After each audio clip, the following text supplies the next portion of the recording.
आज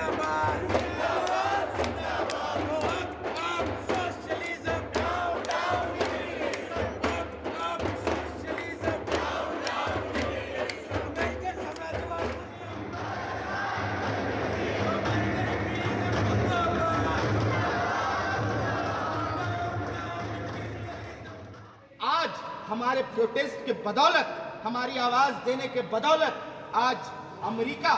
का एम्बेसडर भी यहाँ नहीं आया। ये हमारी जीत है और इस सबके लिए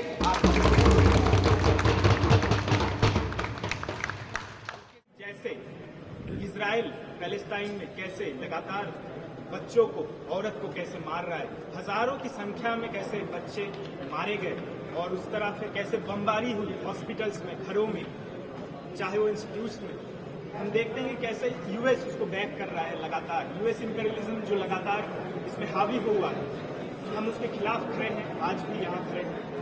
तो हम देखते हैं कि कैसे यूएस जो पूरे दुनिया में डेमोक्रेसी का हवाला देता है, कि कैसे उसके स्टूडेंट्स, उसके यूनिवर्सिटीज में जब स्टूडेंट्स पैलेस्टाइन के सपोर्ट में इस बमबारी के खिलाफ, यूएस पॉलिसीज के खिलाफ लड़ रहा है,